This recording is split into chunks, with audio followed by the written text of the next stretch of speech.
तो as a council आपको बहुत ज्यादा कुछ कहना नहीं पड़ा, तो क्लाइंट की सारी बातें कह दी। नहीं, ऐसा नहीं है। जो उनकी एप्लीकेशन लगी थी पुलिस रिमांड के लिए, उसमें जो ग्राउंड्स लिखे थे वो लीगली बिल्कुल सस्टेनेबल नहीं थे ग्राउंड, वो जिसको मैं कह सकता हूं कि बेबुनियाद ग्राउंड थे। पर केजरीवाल जी ने रिक्वेस्ट की कोर्ट को कि मैं व्यक्तिगत रूप से कुछ कहना चाहता हूं, जो कोर्ट ने अलाउ किया, और उन्होंने बताया डिटेल में कि मेरे खिलाफ क्या एविडेंस है, और कोई एविडेंस नहीं है, एक गवाह का बयान है या जैसे भी है। उसके बाद आखिर में उन्होंने कहा कि मैं पुलिस रिमांड को एज सच अपोज नहीं करता हूं, और जितना भी आप ये चाहें मेरे को कस्टडी में रख सकते हैं, मैं पूरा कोऑपरेट करूंगा। उसके बाद हमने जैसा आपको कहा कि ये हम जो कह रहे हैं कोऑपरेट करेंगे, इसका अर्थ ये नहीं है कि हमने जो ग्राउंड इनके लिखे हैं उनको मान रहे हैं। इनके ग्राउंड जो है वो हम अपोज कर रहे हैं कि इनके इन ग्राउंड्स पर पुलिस रिमांड नहीं दिया जा सकता, पर हमारा क्लाइंट खुद कह रहा है कि मैं पुलिस रिमांड दे दो, मैं कोऑपरेट करने को तैयार हूँ, इसलिए शायद अब जज साहब ऑर्डर करेंगे। अच्छा, लेकिन 100 करोड़ सीधे सीधे रिश्वत मांगने का जेडी ने बड़ा आरोप लगा दिया है केजरीवाल पे। और इसी खबर पर हमारे दो सहयोगी गायत्री और दीपेश हमारे साथ जुड़ गए हैं। सबसे पहले गायत्री, आपके पास आते हुए, जिस तरह से अरविंद केजरीवाल के वकील रमेश गुप्ता भी कह रहे हैं कि केजरीवाल ने कहा उनको रिमांड से कोई समस्या नहीं है, पूरा सपोर्ट करने के लिए तैयार हैं, लेकिन जिन तर्कों के आधार पर उन्हें गिरफ्तार किया गया, हिरासत में लिया गया, वो गलत है, बेबुनियाद है।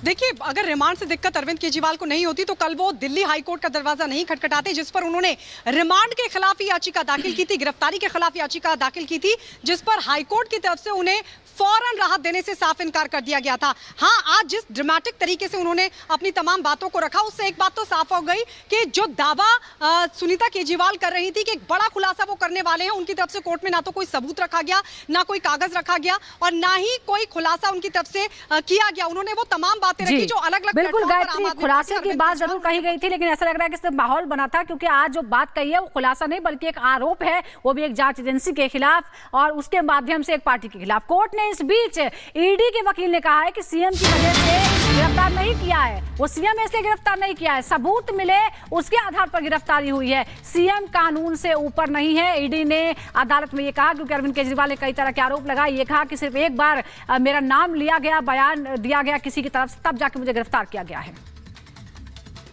जी कह रहे सरकार जेल से नहीं चलेगी। ये एक पॉलिटिकल षड्यंत्र है, जनता इसका जवाब देगी। ये एक पॉलिटिकल षड्यंत्र है, जनता इसका जवाब देगी।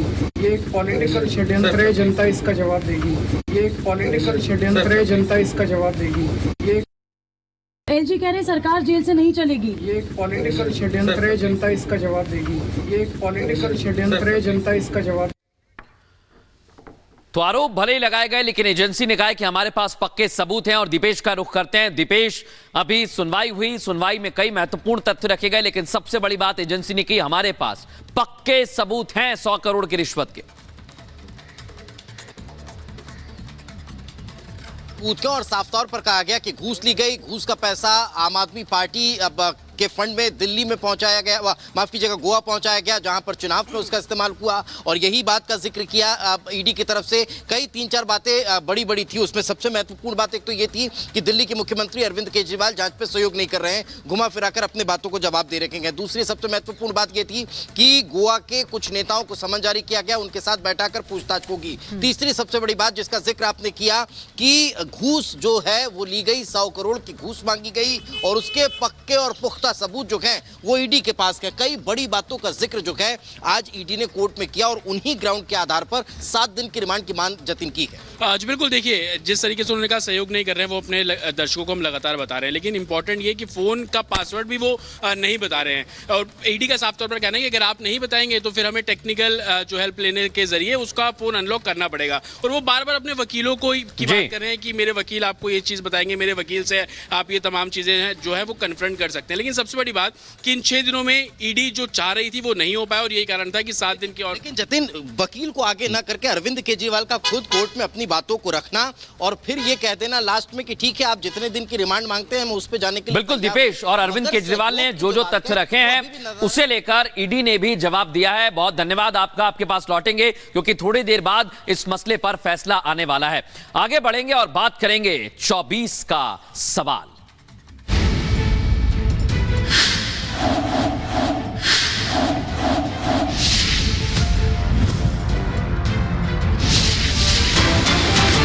वैसे भी बीच अगली बड़ी खबर आपको बता दें, गौतम बुद्ध नगर का सपा प्रत्याशी बदला गया है। समाजवादी पार्टी ने राहुल अवाना का टिकट कैंसिल कर दिया है। डॉक्टर महेंद्र नागर को बनाया नया उम्मीदवार। सपा ने तीसरी बार गौतम बुद्ध नगर में अपना उम्मीदवार बदला है। इससे पहले मुरादाबाद और रामपुर में भी ऐसा ही हुआ था। बीजेपी बार बार कह रही है कि समाजवादी पार्टी में अंतर कलह बहुत ज्यादा है और ऐसे में किसी भी तरह से कोई फैसला नहीं ले पा रहे हैं। सिर्फ उटब्बल की तस्वीर देखने को मिल रही है।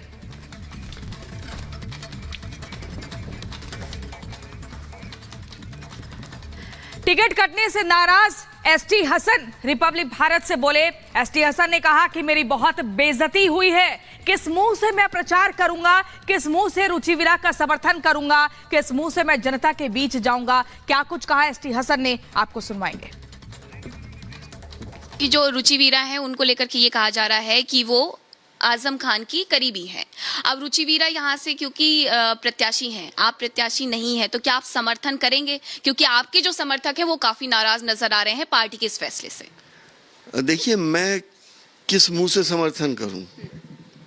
मुरादाबाद के अंदर जब ये उथल पुथल हो रही थी, मेरा सिटिंग एमपी का कैंडिडेचर डिक्लेयर नहीं करा जा रहा था, तो कितने लोगों ने रोज़े माने, कितने लोगों ने कुरान ख्वानियाँ कराई, कितने लोगों ने मज़ारों पे जाके हाज़िरी की मन्नतें मानी, कितने लोगों ने मंदिरों में प्रार्थनाएं करी, कितने लोगों ने यज्ञ की बात करी।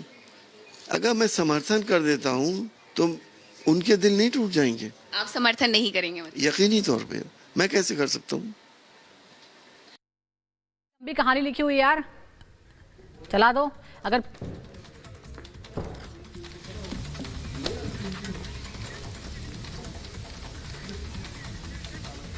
तो चुनाव का समय आ चुका है और यूपी की कानून व्यवस्था योगी सरकार की एक यूएसपी है, इसलिए बीजेपी इस मुद्दे को चुनावों में जरूर उठाती है।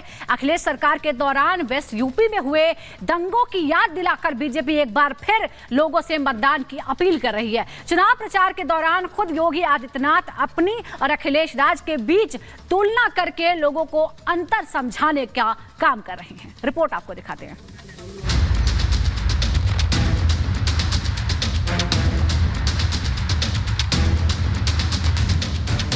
चुनावों में फिर गूंजा मुजफ्फरनगर का नाम। योगी ने दिलाई सपा राज के दंगों की याद। कानून व्यवस्था पर मांगे लोगों से वोट।